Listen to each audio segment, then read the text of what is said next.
Hello, and welcome to lesson one of our inquiry into transatlantic slavery. We should by now have read our pre-reading on the overview of transatlantic slave trade and slavery, um, and also the aftermath and legacies of it.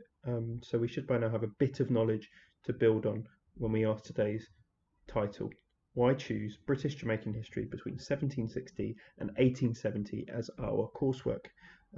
It's worth saying before we start that the choice of coursework um, in the area in which we study our coursework is a very important decision that any teacher makes, and it is definitely um, the kind of apex of what we expect of a history student at secondary school. And so you'll see that this is not just a challenging endeavour that we're about to embark upon, but also hopefully a very rewarding one as well. We're going to pick up some really important skills and develop them, and hopefully become better historians for it. And to do that, there's no point doing it on a period of history which doesn't feel meaningful. And of course, all parts of history have meaning, but there is a clear meaning to this particular element of the past. And I think the first thing I want to say is this lesson should give us a sense of why what we're about to do is worthwhile. So, what's this image and how does it relate to today's lesson? It is an image of a brain being rubbed out. Now, could that be because this lesson will potentially remove some of the conceptions that you have, or even misconceptions you have of slavery and British history during this period? Maybe.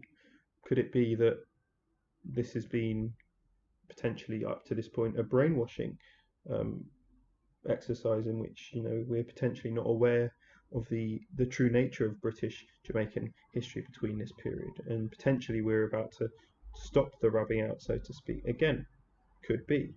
Um, could this be actually a symbolic of a country or a nation that has not come to terms with that particular part of their past and is seeking to avoid it? Again, could be. Um, this image here is important for us to bear in mind when we continue on to the next slide, because the next slide will explain to you what we're going to do today. Today we're seeking to locate where Jamaica is. I think that's a really important thing to do. We're going to define some key terms. We're going to define a particular period in history.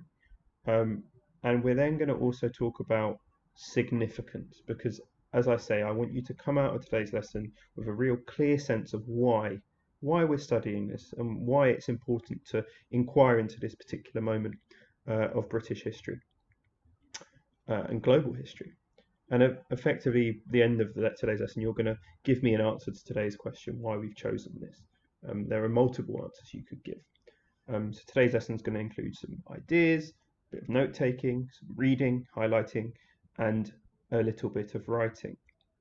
So, first game we play, and it'd be interesting to see just off the top of your head right now, how many British events or events in British history can you name? I hope quite a few. And if you've just said Battle of Hastings to yourself, then you wouldn't be alone, because that's one of the most iconic or well-known periods or moments in British history. But we'd play this in class and we'd see, would people be able to keep going? Would they run out? But this is the harder bit.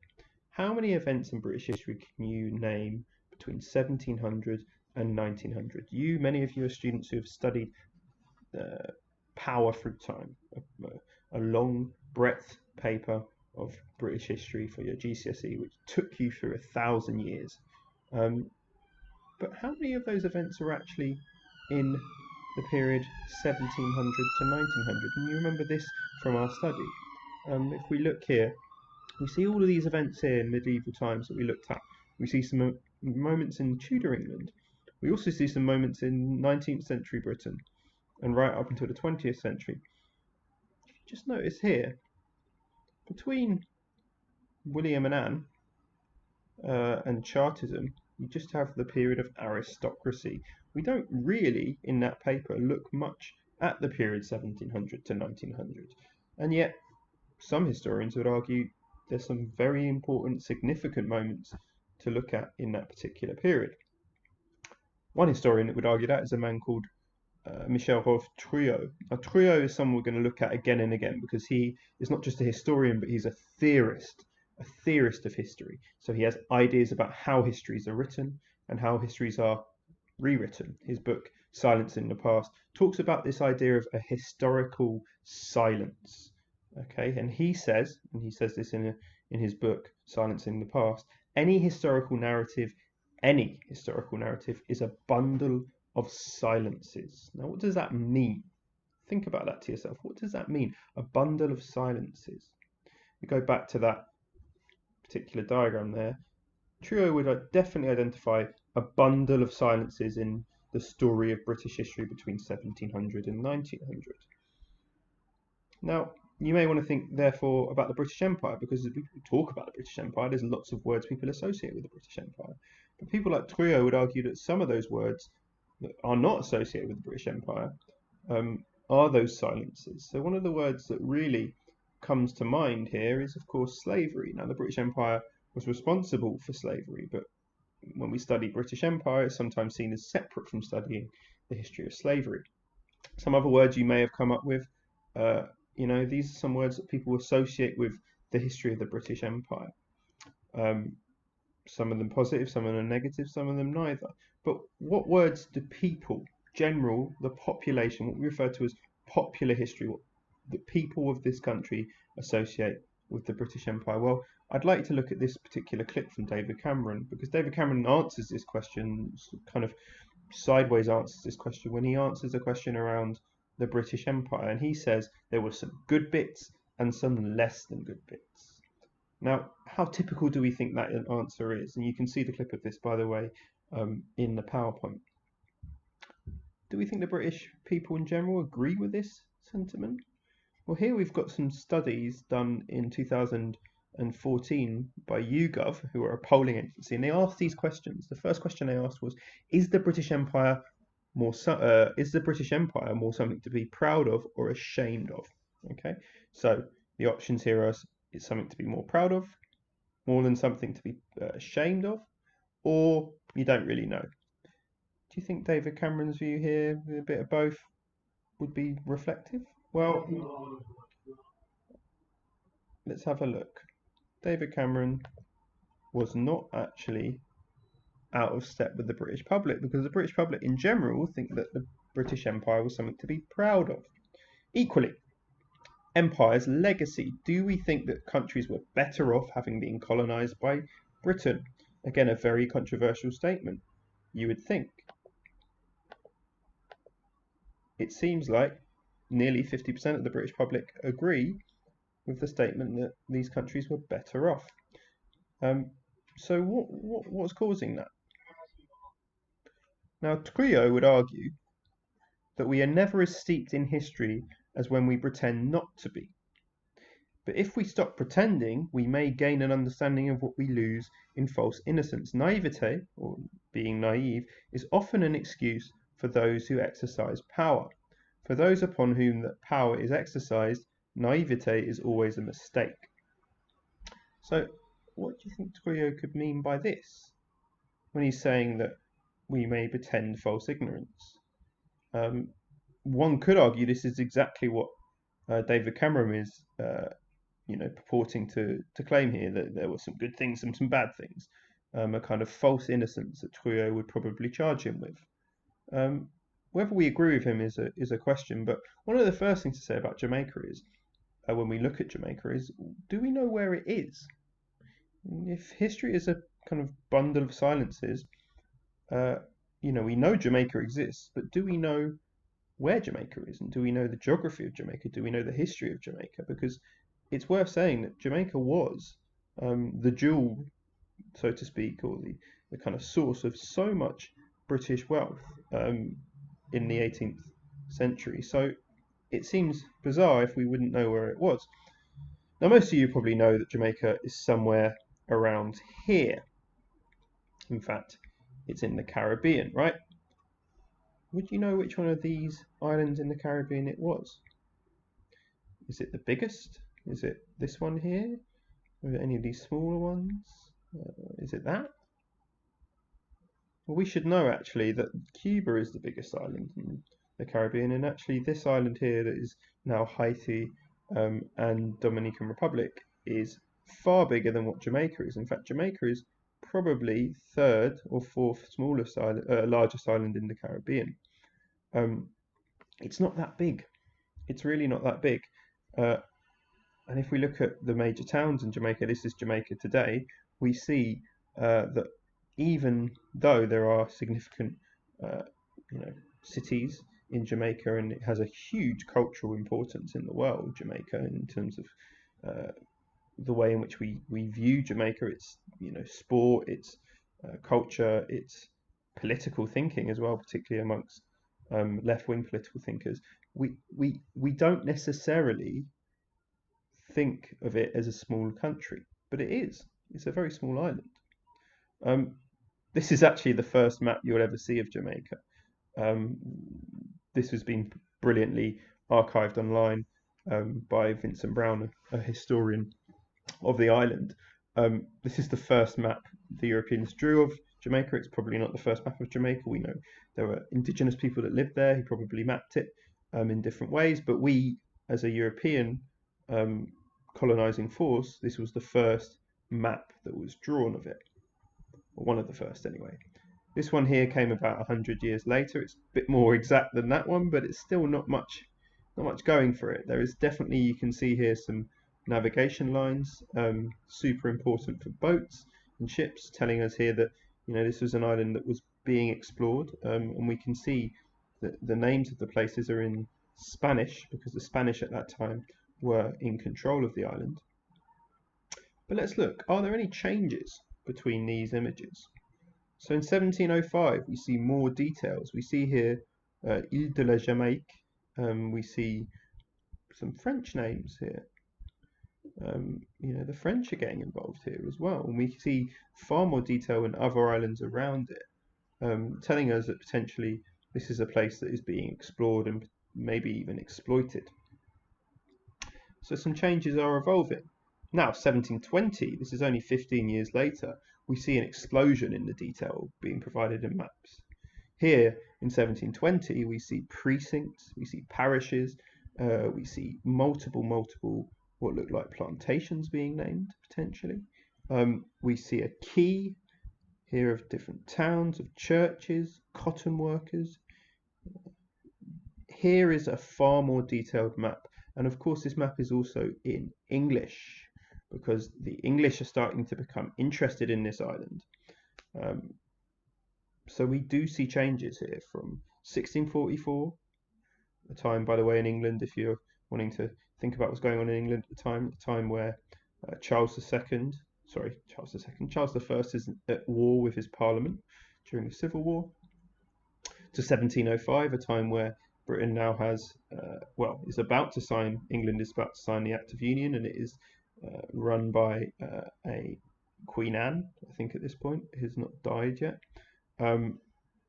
We then get in 1720, a time of beginning of the Hanoverian period in England, or in Britain. We see an expansion in detail. So we could see that in the lead up to 1760, there was an increased interest in Jamaica. Why? Think about that. Why? What is it that is causing the mapping of Jamaica? And when we say mapping, we are saying that people are keen to know where things are in Jamaica. And it is because, of course, of this. It is because there is an expansion in the trafficking of people from West Africa, what is referred to as the slave trade. The British in the late 17th century, so in the 1600s, under Charles II particularly, and then James, and then eventually under William and Mary, they are expanding their role in the global slave trade, and particularly in the Atlantic slave trade, because at this time we are seeing the taking off of what we would refer to as the industrialization of transatlantic slave trade. Okay, and this means that it's happening on an unprecedented level. We're seeing boats, ships move from the west coast of Africa, having sailed down from Europe, and they are moving down to west coast of Africa, and they are taking and trafficking people to islands in the Caribbean. So again, we're thinking, why Jamaica? Why are we studying Jamaica? What is it about Jamaica that is significant? Well, if you look here at the numbers, actually, the vast majority of people, and a lot of people don't know this, the vast majority of people who are trafficked are taken to South America during this time, during the whole period of the transatlantic slave trade. This map here, by the way, is a brilliant map that brings to life, or sorry, doesn't bring to life, but puts in numbers the lives of people that were removed, trafficked, and ultimately enslaved in the Caribbean and in the Americas. This here being the whole of the Americas, South, Central, and North. So the vast majority went to Brazil, what is modern day Brazil. But out of the British, the vast majority of the British do not go to North America. This is obviously important. There are many, many thousands that do. But the vast majority go to Britain's #1 central island in the Caribbean. That is Jamaica. And that is where over a million West Africans are trafficked and taken to during the slave trade. Now, question 2 here is a really quite gruesome question. It says that the embarkations, people leaving trafficked from Africa, were 12.5 million. However, the disembarkations, people that arrived, were 10.7 million. Why? You may know the answer to that. The answer, of course, lies in the fact that many died on the way and were brutally treated in what was referred to and what is referred to by historians as the Middle Passage. So even if you didn't make it to the island, you still would have experienced a horrific experience on the transatlantic voyage. So why Jamaica? Well, I think I've addressed that slightly by saying that Jamaica is the premier isle in the Caribbean. And there we come to the word slavery. Now that word slavery, I think, means a lot to lots of different people, and you may and you will already have some preconceptions, some ideas, potentially some conceptions, hopefully not too many misconceptions, but I think, to be fair, you'd be completely right to, because our understanding of slavery is so informed by what we see on the media, what we see, and potentially stories we've been told, what we've seen in films. So at this point, you might want to think about words that come to mind that you recall learning about, maybe in Key Stage 3 about slavery, and even maybe a fact that you may recall. In lesson, we'd put this up on the board, and it'd be interesting for you to write this down now, because we will return to these at some point in the future. We'll keep these safe, do not worry. The next bit of the lesson, task E, is a very straightforward one. You've got this in your note taker. It is to fill out the key words, and I've given you the definitions. All I'd like you to do is identify what the words are. Now, to do this, you can play this game here. These two games here, these are the key words. You can see if you know them. For instance, a person reduced to the condition of slavery. Now, do we use the word slave? We do not. We used enslaved person, because to refer to someone as a slave, many historians in this have argued, would actually reproduce that sense of them being less than human. And from a historical perspective, that's just not good enough. We need to understand these people that were enslaved as people. And the sources may not do that, because the sources may refer to them as items, as commodities. However, if we are proper historians, we'd like to understand the experiences of every single person who lived in this particular moment. So that whether that be the enslavers, the slave traders, but also the enslaved. And that's why we refer to the enslaved rather than to slaves, because to do less and to refer to them as slaves would potentially corrupt our history. Okay, it would make our history less, let's say, rigorous. Okay, and there's also a moral argument here as well to say, are we going to reproduce that particular reference or commodification of human beings as quote unquote slaves? So enslaved person is the word we use, but you can keep going through these. There are lots of answers here. You can write these in. I'm not expecting you to remember them straight away. Do not worry, but it's a really useful thing to have as we go forward, because some of these terms are going to turn up. And these are a bit harder, but again, you can give them a go. So, these questions here you might want to think about as well. Question one, what does it mean to be a Jamaican? Well, weirdly at this time, and this is something again you're going to think about, and this is why history is so interesting, is that to refer to a Jamaican in the 1760s, we were, as a British person anyway, referring to white settler colonial plantation owners and people that had gone out to work in the slave trade, in the plantation systems as white Europeans. And that term West Indian and Jamaican, that continues into the 19th century. And it's only really in the modern 20th and 21st century where that refers to predominantly people that live in Jamaica now, and those people predominantly being black Jamaicans or Afro-Caribbeans. Question two, were people traded, taken, kidnapped, trafficked from Africa? Again, sometimes people say traded as part of the slave trade, but just as I've explained before with the term slave, these terms like kidnapped, trafficked is probably the most accurate one because it's what we refer to today. Although at the time we need to be aware that it was referred to as traded because of the commodification of these people. Being taken may be a more accurate term to use today. Question three, was transatlantic slavery like the slavery that existed in Europe in medieval times or the Arab world centuries before? The answer to that very simply is yes and no. Yes, in the sense that slavery didn't come out of nowhere, that this concept of enslaving people was not, created by people in the 15th and 16th century in Europe. However, it is not the same as what happened during transatlantic slavery because this was a system of cattle, or what we refer to as chattel slavery, where humans are reduced to effectively products that are owned and can be passed on through families like commodities.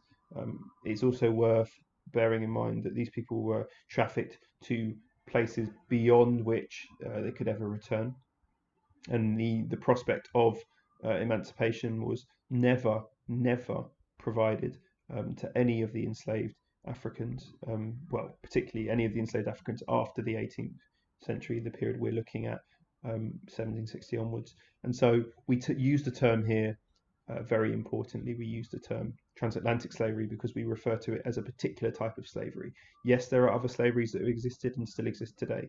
We say, though, that the transatlantic slave trade was a very particular form of slavery, which had a particular relationship between the enslaver and the enslaved, and also the industrial nature of it. And that's a really important point, that this existed during a period of capitalism where production was happening on an industrial scale. So this wasn't just the victims or the spoils of war, so to speak, that sometimes would be the source of a slave trade. This was an industrialized program of removing people from their homes and enslaving them on plantations to produce goods on an industrial scale for a market in Europe. And question four, why have historians used the term enslaved and not slaves? Again, interesting question. We've kind of addressed that already. So, why study this particular moment in history? Now, we know there are reasons for why moments of the past are significant. In fact, as year 11s, you would have studied, particularly as year 7s, you would have studied significance, year 8s, year 9s, year 10s. We always look at this term significance. It's a very important concept in history, and it's effectively asking the question, why should we care about this particular thing, moment, event, person? So we have criteria for this. Now, you may remember this from paper 2, that our criteria for significance are ways of judging or measuring how significant something. We talked about geography, population, lasting impact, other changes caused. Did it change the thinking about power? And there may be other things that make it significant. But ultimately, we've got some criteria to use. Did it impact lots of people? Did it impact the world? Did it have a lasting impact, a legacy? Did it cause other changes to occur? Did it change the way we thought about people? Change the way we thought about human existence? All of these things can apply to slavery, and particularly to this period of history of 1760 to 1870. Okay, so one way of us to think about this is to look at a set of principles that were drawn up by some history teachers, which are very interesting. Now, if you ever thought teaching Key Stage 3 would be your worst nightmare. Imagine trying to do it on a period or a moment in history that is so difficult and so important to teach. This is one of the conundrums of being a history teacher. Yeah, there are certain periods of history, moments in history that are actually uh, so important that we want to make sure we do them justice. We refer to doing them justice. They are so significant. And history teachers have thought through how we teach slavery quite a lot recently. And I wanted to share with you this document because this document here is drawn up by history teachers as some principles for how to teach this particular moment in history. And I'd like you to read through this as part of Task F and just have a think. Do any of these relate to the criteria of significance? So, for instance, number one, the emergence of racial language and thought in terms of the construction of both whiteness, what it meant to be white, and blackness, what it meant to be black, should be considered in relation to both transatlantic slavery and more broadly the development of empire and colonialism. You should consider the place of race in the functional operations of transatlantic slavery, as well as its roles in debate over its dismantling. So, just as a point here, you don't need to know all of this, but you should be familiar with the idea that transatlantic slavery helped create modern understandings of race. There is no such thing as a white person before slavery. Yeah, that is something that historians have told us, taught us, shown us. The first references to whiteness, to being a white person, came in a legal case or in legal cases around the rights of enslaved people. So who was white and who was not white? Okay, so these ideas were changed by slavery. So when we think about thinking, one of those criteria of significance, we can say with confidence that this is an important moment in history. We're studying this moment in history because it impacted the way we think about the world. Race is still with us today, whether we know it or not, whether we like it or not. This concept of who is what race is something that even young people grow up today thinking is a natural biological effect. It is anything but. Race is something that was created by people in history, and it doesn't need to exist. It only existed because people created it. It is not biological. It is not anything to do with the genetics of people. There is more genetic difference within supposed races than there is between them, and that's something that we'll look at more in lesson 7. But the point here being that we're studying this particular moment in history because it's a significant moment for the thinking and the thinking that we still have today. I'd like to go through all of these principles, and they're out in your note taker. You can look through them, read through them, and think, why have history teachers thought that's an important thing to include? What makes it significant? And you may want to color code here these particular criteria. You won't need to do it for every single one. Some of them may not relate to any of them. And this brings me to our final particular activity. I'm really interested to hear what you think. You've read through this stuff, you've heard me talk about it, you've considered it yourself, I'm sure. And I'd like you to just tell me why you think we're doing a piece of coursework on British-Jamaican relations between 1760 and 1870. You can use any of the resources you've read, but like I said, just give us what you think could be a reason.